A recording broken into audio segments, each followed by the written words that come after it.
हरे कृष्णा। प्रश्न ये है कि जब भगवान कृष्ण स्वयं अर्जुन के साथ थे तो उन्होंने अर्जुन को दुर्गा माता की पूजा करने के लिए क्यों बोला महाभारत के युद्ध से जस्ट पहले? देखिए, अलग अलग स्क्रिप्चर जो हैं उनमें अलग अलग चीज़ों के ऊपर फोकस किया जाता है। फॉर एग्जांपल जैसे भागवतम है, भागवतम जो पूरा फोकस है वो शुद्ध भक्ति के ऊपर है, प्योर डिवोशनल सर्विस के ऊपर फोकस है। इसी तरह जो महाभारत है उसमें भी शुद्ध भक्ति या प्योर डिवोशन के ऊपर लेसन्स हैं, लेकिन जो ओवरऑल फोकस है वो धर्म अर्थ काम मोक्ष के लेवल पर किया गया। और उनके हिसाब से ये क्षत्रियों का एक इंटीग्रल पार्ट होता है उनकी लाइफ का, कि वो अलग अलग देवी देवताओं की पूजा करें और उनसे फिर अलग अलग बेनिफिट्स लें। इसमें कुछ गलत नहीं है।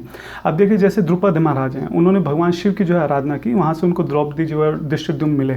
ठीक है, आप युधिष्ठिर महाराज को देखिए, उन्होंने सूर्य देवता की पूजा करी और वहाँ से उनको अक्षय पात्र मिला।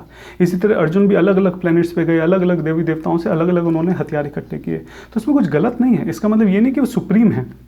ठीक है, फॉर एग्जाम्पल जैसे आप मान लो होटल में गए, ठीक है, होटल में आपको एक रूम बुक करना है, आप गए वहाँ पे आपने मैनेजर को पैसे दिए और मैनेजर ने आपको रूम की चाबी दी।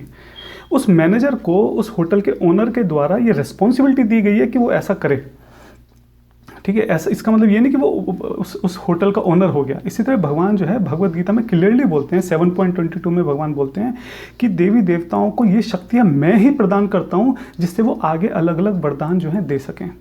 तो इसमें भगवान इतना क्लियरली बोल रहे हैं, भगवान ही, चाहे वो माता दुर्गा हों, चाहे वो ब्रह्मा जी हों, चाहे वो भगवान शिव हों या कोई भी और देवी देवता हों, इन सबको जो शक्तियाँ हैं वो भगवान कृष्ण से ही प्राप्त होती हैं। इसमें कोई इसमें सुप्रीम कौन है इस चीज़ को लेकर कोई कन्फ्यूजन नहीं है। और आप देखिए जब माता दुर्गा की अर्जुन ने पूजा करी, जब माता दुर्गा आई तो उन्होंने क्या बोला? उन्होंने बोला कि स्वयं नारायण आपके साथ खड़े हैं, मैं कौन हूँ आपको कुछ देने वाली? उसने बोला कि तुम दुर्योधन को तो छोड़ो, अगर तुम भगवान इंद्र से या किसी और से भी लड़ जाओगे तो भी कोई तुमको नहीं हरा सकता है। तो दुर्गा ने इस पूरे इंसिडेंट में मेंशन किया कि स्वयं नारायण तुम्हारे साथ खड़े हुए हैं। तो जब हम स्क्रिप्चर्स को या अलग अलग भगवान की लीलाओं को या अलग अलग स्टोरीज को पढ़ते हैं तो जो हमारा फोकस है वो शुद्ध भक्ति के ऊपर रहना चाहिए और उस तरफ हमें ध्यान करके वहाँ से हमको लेसन्स लेने चाहिए। हरे कृष्ण।